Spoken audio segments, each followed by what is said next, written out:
This is a Fox News alert. I'm Doug McKelway in Washington. A sad note to start off our Thanksgiving program. The Pentagon confirms an American service member has been killed in Syria. It is believed to be the first time since the U.S. put boots on the ground there. Correspondent Rich Edson is here tonight to tell us what happened. Good evening, Rich. Good evening, Doug. And the Pentagon says a U.S. service member died in northern Syria from an improvised explosion device, or IED. The Department of Defense says the explosion happened near the town of Ain Issa, Syria. It's about a 30-mile drive from the Turkish border. The Pentagon says it is withholding further information about the attack until officials determine releasing those details is appropriate. President Obama has authorized up to 300 U.S. Special Operations Forces to work with groups fighting the Islamic State in northern Syria. The U.S. military is assisting the Syria Democratic Forces, it's an alliance of Kurdish and Arab groups, in trying to isolate and capture the ISIS capital of Raqqa. Of the killed service member, Defense Secretary Ash Carter says in a statement, quote, "It is a painful reminder of the dangers our men and women in uniform face around the world to keep us safe. Please keep this service member's family, friends, and teammates in your thoughts and prayers. And this Thanksgiving, I hope you will join me in expressing thanks to all of our dedicated troops who selflessly protect us every day." The Pentagon says 8 U.S. service members have been killed in action in the fight against ISIS since Operation Inherent Resolve began in 2014. This as U.S.-backed forces continue their offensive to capture Mosul, an ISIS-controlled city in northern Iraq. Doug? Rich Edson, thank you. And now to presidential politics on this Thanksgiving evening. Donald Trump's Mar-a-Lago estate is about as far culturally from the 17th century Plymouth Rock as you can get. But the Florida resort has become the site of a working holiday for the man who is set to move into an even more impressive digs in January. The president-elect is still busy trying to figure out who's coming with him to the White House and who he can convince to stay right where they are. Correspondent Peter Ducey is with the team in Palm Beach, Florida tonight. Good evening, Peter. Good evening, Doug. Before most American families even turned on their ovens today, the president-elect turned up the heat on an American company, showing that his first post-election holiday would not be spent laying low. Before his Thanksgiving meal, the president-elect was trying to make a deal, tweeting this morning that, quote, "I am working hard, even on Thanksgiving, trying to get Carrier AC Company to stay in the U.S., Indiana. Making progress, will know soon." The air conditioning and refrigeration company that announced a plan to move 1,400 jobs to Mexico earlier this year didn't take long to respond, posting from its account, quote, "Carrier has had discussions with the incoming administration, and we look forward to working together. Nothing to announce at this time." As a candidate, Mr. Trump guessed Carrier would crumble beneath threats of hefty import taxes if they started producing products overseas. Within 24 hours, they will call and say, "Sir, we've decided to stay in the United States. We'll stay in Indiana," or they'll go someplace else, but they're staying in the United States. Also on the president-elect's plate today, trying to figure out who will fill critical cabinet posts, like Secretary of State.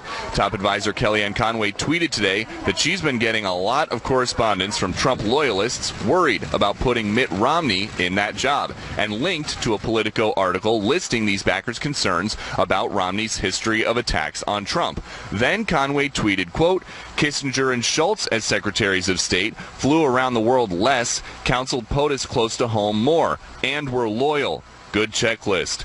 That intriguing tweet follows another confusing day of will he or won't he with Dr. Ben Carson, who says the president-elect wants him in the cabinet as Housing and Urban Development Secretary and is now going out of his way to make sure everyone knows he's not hesitating because he's worried about a lack of relevant experience on his resume. In terms of complexity, I can guarantee you that very little of it comes close to neurosurgery, and particularly complex neurosurgery.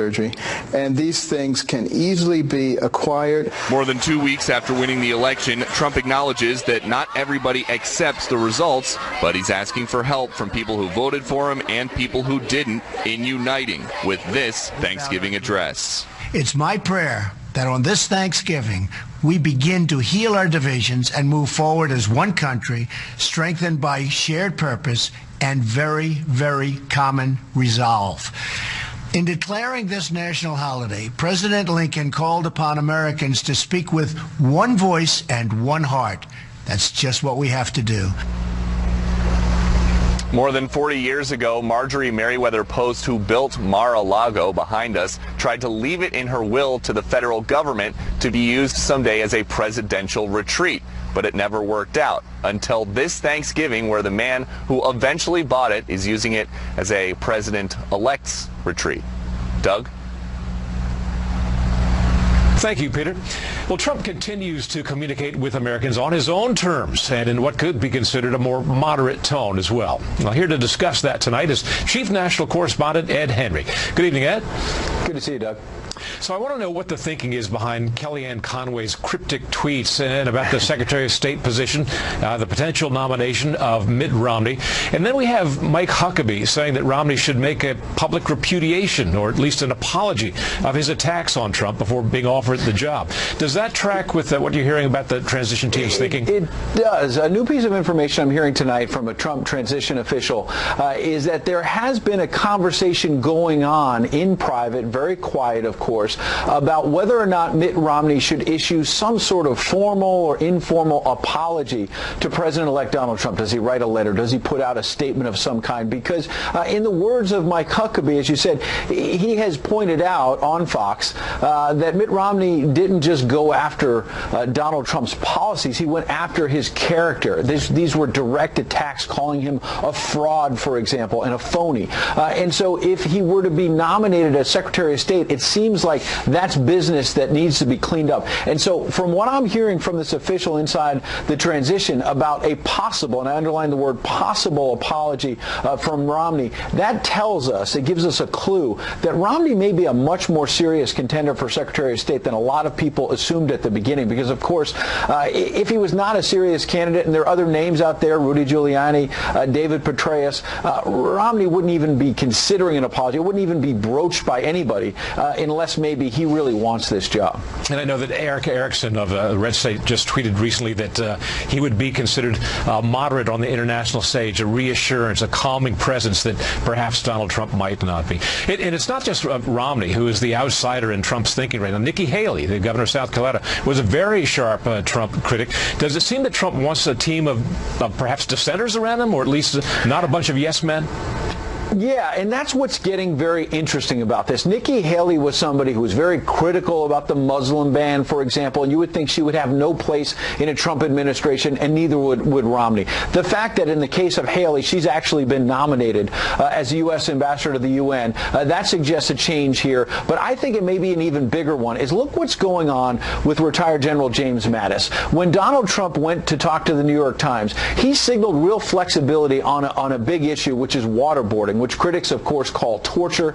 And during the campaign, Donald Trump said he wanted to bring back waterboarding to get tough on terrorists. But he then told the New York Times a couple of days ago, hold on a second, I talked to James Mattis about that, and he says it doesn't work. And so basically, I've changed my position. Now, critics are going to say, wait a second, he's a flip-flopper, he's backpedaling, he said one thing in the campaign, now he might govern a different way. But there's another way to look at that, of course, Doug, and it's that the critics of Donald Trump, including the New York Times, said this is somebody who was unstable. You can't trust him, his temperament, to be commander-in-chief. If he's someone willing to go behind closed doors with a retired general, with the respect of James Mattis, and say, you know what, you make a good point, I'm going to rethink this, it shows more flexibility and maybe a better temperament than his critics thought of. Yeah, I often look at Trump as a pure negotiator in every relationship he has. He starts out with a hard line and is subject to give and take, depending on how the negotiation goes.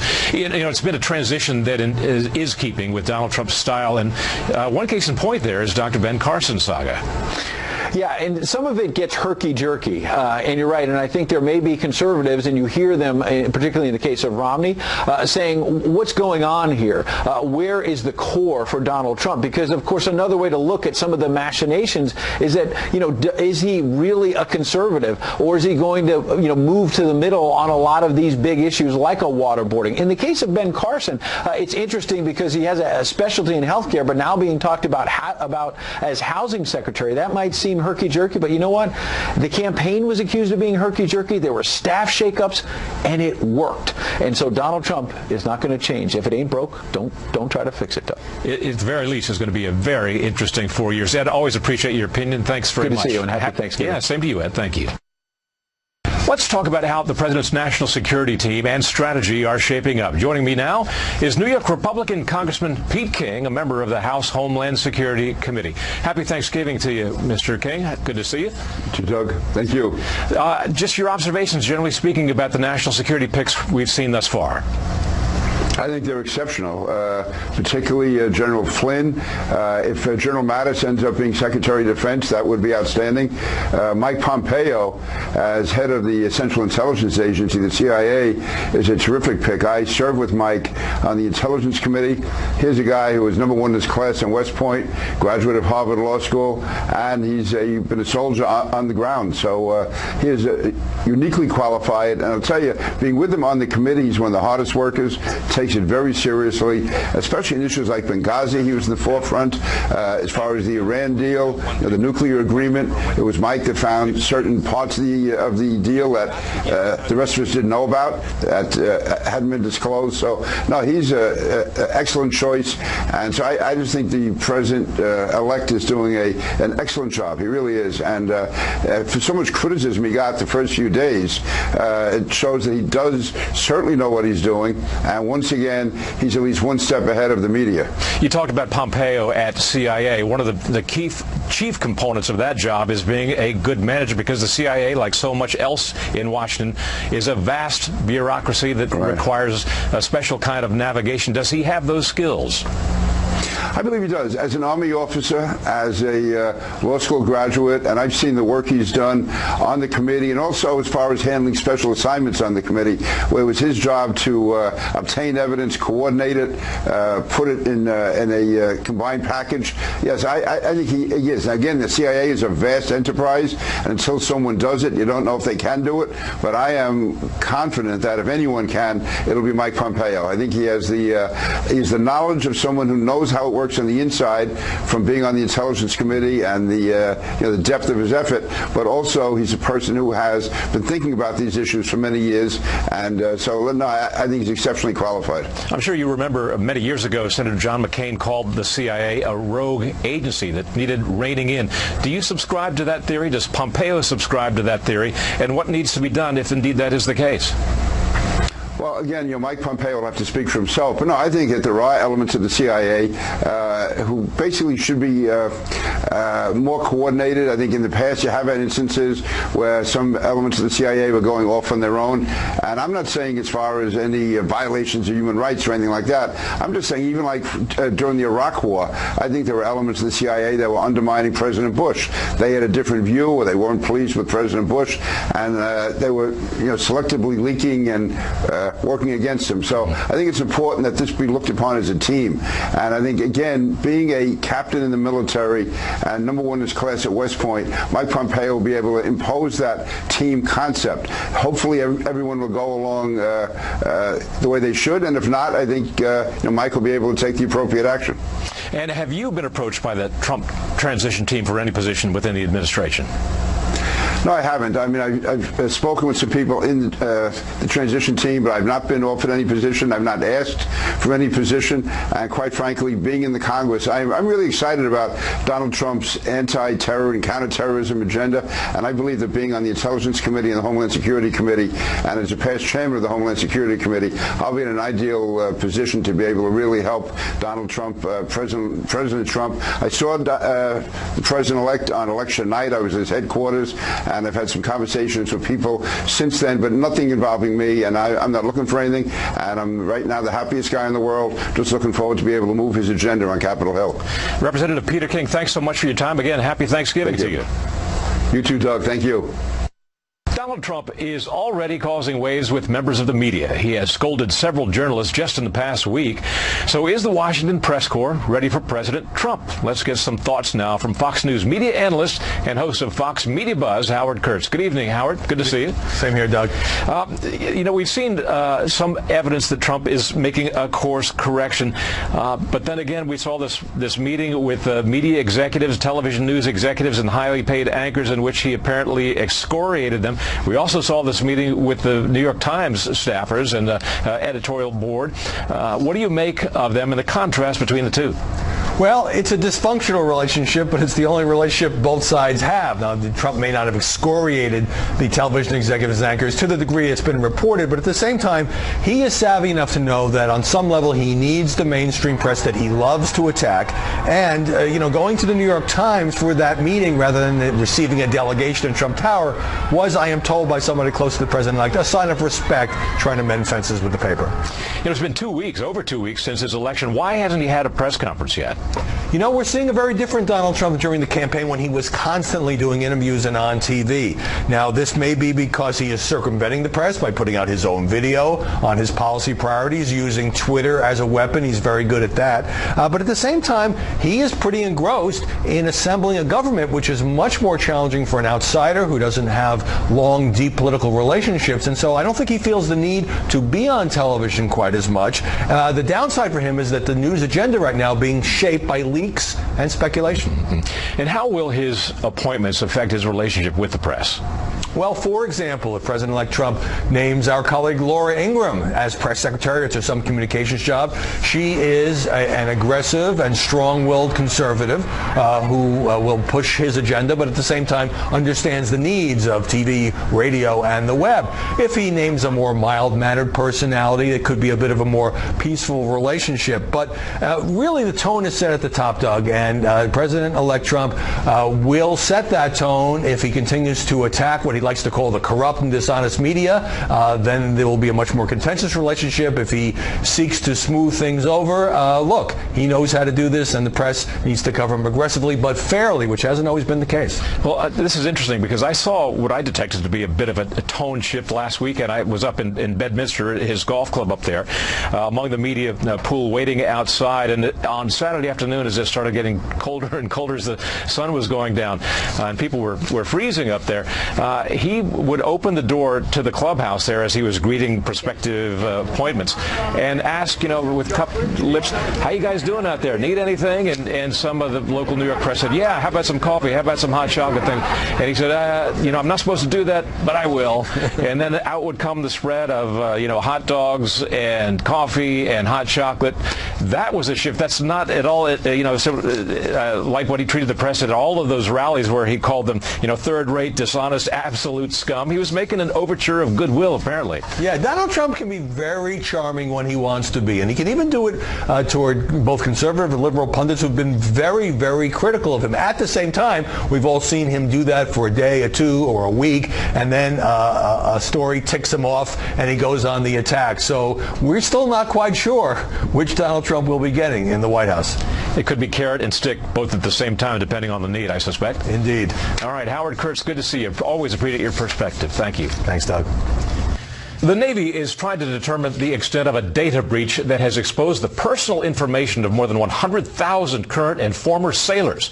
It says the Social Security numbers and other sensitive details were on a contractor's laptop. The Navy is notifying those affected, and officials says there is no evidence the information has been misused. A bomb south of Baghdad killed at least 56 people today. ISIS is claiming responsibility. Authorities say the target of the car bomb attack appears to have been a bus carrying Iranian pilgrims returning home after a religious observation. Firefighters are working around the clock in Israel right now. They are battling a wildfire that is roaring through parts of the country's third largest city, Haifa. Tens of thousands of people have been forced to evacuate their homes. Authorities believe the blaze may have been set by politically motivated arsonists. And coming up next, how will history remember the Obama presidency in its fight against terrorism? First, here's what some of our Fox affiliates around the country are covering tonight. Fox 17 in Nashville as a sixth child dies from Monday's school bus crash in Chattanooga. Officials are also saying that the bus was on a road that was not part of the approved route. The 24-year-old bus driver is charged with vehicular homicide. Fox 2 in San Francisco with the hunt for two men who escaped from a Santa Clara jail last night. Lannon Campbell and Rogelio Chavez cut through the bars of a second-floor window. The two other men were apparently immediately captured.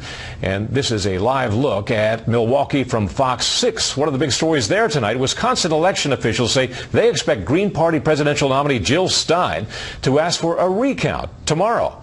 Friday is the deadline for such a request. This comes after a group of election lawyers and data experts raised the possibility of security breaches in voting results in a handful of states. And that's tonight's live look outside the Beltway from Special Report. We'll be right back. As a country, we've just emerged from a noisy, passionate, and sometimes divisive campaign season. It's my prayer that on this Thanksgiving, we begin to heal our divisions and move forward as one country. Well, the president and the president-elect both speaking about Thanksgiving and their hopes for the future. Mr. Trump says it's a working holiday at his Mar-a-Lago estate in Palm Beach. He'll be residing there throughout the weekend. But he had some time for work today and some time for tweets. He said, "I'm working hard, even on Thanksgiving, trying to get Carrier AC Company to stay with us in the U.S., Indiana. Making progress. We'll know soon." And that does indeed appear to be true. Carrier responding in a tweet, quote, "Carrier has had discussions with the incoming administration, and we look forward to working together." Nothing to announce, though, at this time. Let's bring in the panel right now. Tom Rogan, columnist for National Review. Tim Farley, hosting and managing editor of Morning Briefing, POTUS on Sirius XM Radio, and Daniel Halper of the New York Post. So this suggests that Trump's plea to American industries to stay in the United States appears to be working, at least to some small extent. We also had that announcement by Ford. They're reconsidering their decision to manufacture Lincolns in Mexico, keeping them instead in Kentucky.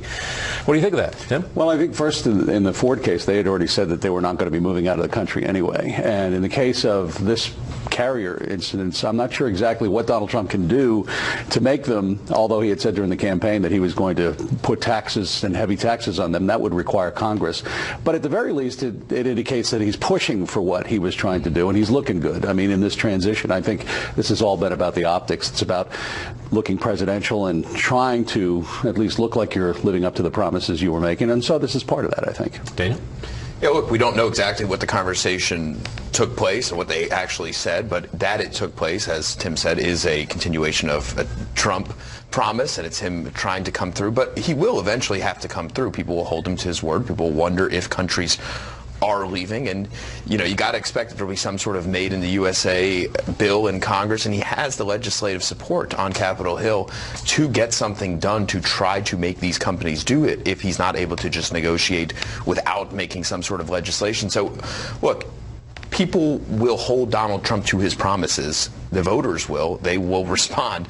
And it will be very clear. Right now it's just talk and optics. It's nice. It looks good. But eventually he'll have to deliver. Tom? I take a slightly different approach. I think this is just pure PR. Look, the president-elect knows coming in that the only way functionally you are going to be able to persuade American companies to retain more jobs and production in the United States is to reform the corporate tax code. It's a simple fact, because the exodus of wealth, the Obama administration has repeatedly tried to prevent it through actions through the Department of the Treasury. It hasn't worked because there's too much financial incentive for companies to move to lower tax locales. If he does that, if he can get a corporate tax reform through, then functionally, I think he could actually accomplish some of this. But that will be the pivot, and I think he knows that. I think this is Thanksgiving. Everyone be happy and eat your turkey, and jobs are going to stay here. But the real turkey will be consumed or not consumed come next year. Right. I want to shift gears a little bit now to another potential nominee for a cabinet position whose name has not been really discussed all that much. We're talking about Wilbur Ross for Commerce Secretary, as the AP said in an article about Ross recently, quote, "The billionaire investor considered the king of bankruptcy for buying beaten down companies with the potential to deliver profits." What do you know about Wilbur Ross? Not much, except what I've been reading in King of Bankruptcy is in every headline, and that he was a Democratic supporter. He worked and had worked with Bill Clinton to work with Russia on some deals. So a big Democratic fundraiser is Secretary of Commerce, following in the tradition of Penny Pritzker, which is President Obama. It's not the top of the line position. I still think people are waiting to see what happens at State, at Defense, which, we've heard a couple of names floated, but Commerce Secretary is kind of one of those names that, all right, that sounds kind of cool, and they're going to have to do something with with trade. He evidently is very much in simpatico with Donald Trump on trade. But other than that, I'm not sure what this signal sends to anybody other than the fact that he knows a guy who's in business, and that's what they're going to proceed with. Any meaning in this to you, Daniel? Look, Donald Trump has named there are about 10 people that we know of who are in the Donald Trump administration, including Trump himself, and this will be the third billionaire. So it sends a message, I think, to a lot of people that, wow, he's really rewarding a lot of people who are rich and a lot of people who are wealthy. Like our previous discussion, it will depend on whether he can deliver, right? And his resume as a turnaround artist might be perfect for this job. Donald Trump campaigned extensively, saying that we need basically a turnaround artist. We need somebody who can come in and revive this country, who can make America great again. And so Wilbur Ross could be the perfect person. And we shouldn't prejudge people by any means based on their wealth or lack thereof. And nor should we look at his cabinet appointments. Wilbur Ross, Betsy DeVos, she's also a billionaire, the education secretary, and of course Trump himself. So look, it remains to be seen whether or not what his plans actually are, as Tim says, and where the Trump administration will take this. I was struck when I saw, I think it was on CNN, early in the campaign, they did a focus group, and one woman said, what is it you like about Donald Trump? And it was very pithy but enlightening to me. She said, he's rich. I want to be rich. Yeah. This guy's rich. It's a measure of success, Tom. It is a measure of success, and I think what actually this says to me, this prospective appointment, is that Trump is really going to push hard on something that unifies, I think, the wide diversity of the Republican Party, which still the disunity is bubbling below the surface, although it's been papered over a little bit with some of these appointments. But because of Mr. Trump's stated desire to get rid of a lot of regulations, you bring in someone like this who has that reputation in the private sector of restructuring companies. It does suggest that will be an early priority for the administration if he does pick him. And I think a lot of Republicans would welcome that. There's said to be a lot of internal dissension about the potential pick of Mitt Romney as Secretary of State between the Romney camps and the Giuliani camps and perhaps the Petraeus camps, whose name is now also entered the fray. But we're trying to read into the tea leaves a little bit over this. Here's a tweet from Kellyanne Conway, quote, receiving deluge of social media and private communications re Romney. Some Trump loyalists warned against Romney as Secretary of State. And then this follow-up tweet from Conway. This from Eric Erickson shows how diverse our GOP party truly is. While Dems are in an identity crisis, struggling to connect with America. Then she cites the previous Eric Erickson tweet, in which he says, yet as Secretary of State, Romney, he's referring to here, he'd provide some stability and a calming effect internationally. Trump would be smart to do that. Tom, you want to take that up? It can't be David Petraeus for all his, frankly, heroism in terms of dedicating his life to service the country abroad, because of the CIA scandal and because of how much President-elect Trump hit Hillary Clinton on the email thing. I don't think it would be tenable. It would be hypocrisy. I do think, though, Mitt Romney, certainly around the world, he would be very much more popular. He's known by foreign leaders because of his business interests, but also because of running as the Republican nominee. They like him. They feel he's comfortable in terms of old school realist, traditionalist, conservative, in terms of that that outreach abroad. And I think he would be a very popular pick. Give me about 15 seconds, Daniel. Kellyanne's either on the reservation or off, right? There's a possibility that she is channeling Donald Trump. There's also the possibility that there's some dissension within the Trump transition team. We don't know what's going on within there, but if she is going off the reservation, this is the first time really Trump staffers, the most loyal, have really took swipes at Donald Trump himself in the midst of a very important decision. Coming up next, how Democrats are still plotting to end the Donald Trump presidency even before it starts. Well, we all know that Harry Reid will soon be long gone, but Democrats and Trump's opponents are taking up his torch now, launching a full-out assault and seeing whatever sticks against the wall when it comes to Donald Trump. We just saw this letter from Senator Elizabeth Warren and also Ranking Member Elijah Cummings of the House Oversight Committee, in which they wrote the comptroller of the GAO, saying this, quote, we are writing today to request that the GAO conduct a review of President-elect Trump's Trump's taxpayer-funded transition. We are concerned about reports of disarray within a chaotic transition and ask that your review address several concerns, including conflicts of interest related to business holdings of Mr. Trump and his family, potential violations of protocol and security precautions related to Mr. Trump's communications with foreign leaders, and transparency related to the use of taxpayer funds in the transition. Because the transition will last only until January 20th, 2017, we ask that you begin this review as quickly as possible. Tim, we can see where this is headed. Yeah, so far the Democrats have been using the approach, the personal attack. I mean, yeah, Reince Priebus keeps the trains running on time. Steve Bannon will keep the trains running to Auschwitz. I mean, that's basically the approach Democrats seem to be taking. I think that they're in better shape if they are trying to make an argument against Donald Trump about conflicts of interest because, number one, he campaigned on draining the swamp, and although in the New York Times he said there is no conflict of interest, he may be on good legal ground, but I think from a political standpoint he's going to have a little bit more of a tough time. The Democrats also are getting ready for these confirmations. Just remember when we get into the situation where we have people actually in front of these committees, how many people remember Tom Daschle when he was going to be the Secretary of Health and Human Services? He was a shoo-in, and all of a sudden he wound up having problems with the auto service that he had and his taxes, and so he wound up not getting the job. There are going to be Democrats laying in wait, and subtly to do so.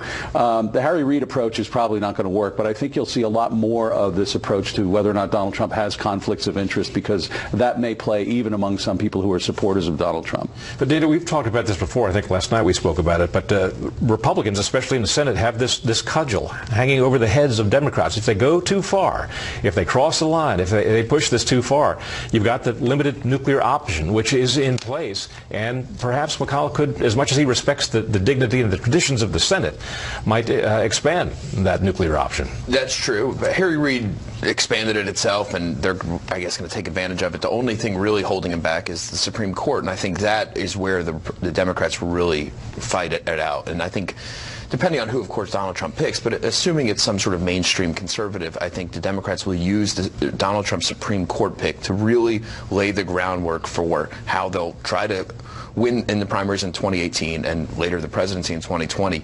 And frankly, I'm not sure they know exactly how that's going to be. I'm not sure they know what their strategy is going to be. We're going to see a lot of identity politics, where there's going to be a lot of threats that, well, another conservative on the Supreme Court will roll back Roe versus Wade, voting rights, and various liberal policies that have been in place for many years. At least that's how it's going to be presented. That, I think, is where the Democrats will have the most success if they do it, if Donald Trump picks, again, a mainstream conservative, and if they pick their fight the right way.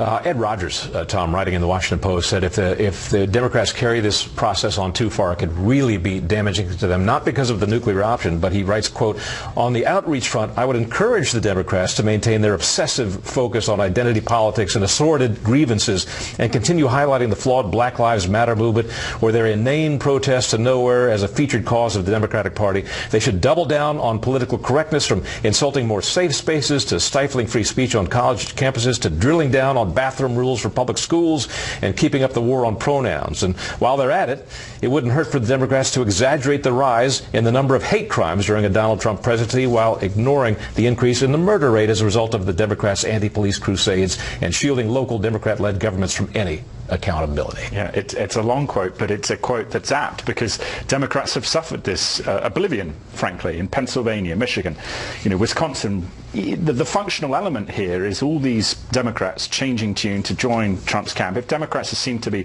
obstinate and playing to the far left, as you see with the evolving, the role of Elizabeth Warren, Sanders now taking on this frontal lead. Prospectively, we'll see who's going to be the next head of the DNC. Those are issues that really put the Democrats in a difficult position. I think functionally what Schumer will try and do in the Senate is to try and take a medium tack in which they have a big battle over the Supreme Court. Frankly, I don't think Trump picks someone who makes a big push for Roe v. Wade. I don't think he cares about that too much, as much as he pretends he does. But I do think Democrats are going to have to find a way on some things to work with him. And that's why we see with Schumer the idea that prospectively on infrastructure spending, they will use that as their sort of pivot. All right, Tom. Coming up next, the panel on Thanksgiving. We've got a few more seconds left with the panel, so let's ask them about their specific personal Thanksgiving traditions. Tom, you want to start? Well, my Thanksgiving traditions are new because I grew up in the UK, but I spend it normally with my grandfather, who's 91, former Pacific Marine. doesn't like my facial hair, but it's good fun. That's us on the photo. So we had a nice little Thanksgiving dinner, quite basic but enjoyable. And I think that's probably in the finest American tradition. Fantastic. Dana? Well, I have a couple kids at home, and we just try to invite as much family who will come. And we had, I think, 11 or 12 of us, and it was wonderful. A lot of my turkeys at home, and it was great. And look, we have a lot to be thankful for. It's great to be an American. It's great to we're thankful, of course, for the military service, and saddened to hear about the loss of one in Syria today. And of course, I have a great family that I'm very thankful for as well. Tim? My wife Diane makes the most amazing New England clam chowder, and that is one of the traditions that we use every year. And just look at it. I mean, there you go. Wouldn't you want to have that right now? That's one of the great traditions. Those aren't potatoes either. They are. There are potatoes and clams, and there are secret ingredients, which I can't tell you. Oh, okay. I was going to say they were very large clams. I am very thankful. There is some left over, and I will be having some this evening when I arrive home. Fantastic. And tell you what, I'm very thankful. I'm headed to the family gathering. My sister, among my 4 siblings, has taken on the role for many, many years now of cooking the Thanksgiving dinner, and she has never once, not once, asked me to do the dishes. So I'm thankful for that. And thanks for watching Special Report tonight. I'm Doug McKelway. Happy Thanksgiving to you and yours. Good night from Washington. A special edition of Tucker Carlson Tonight coming up next.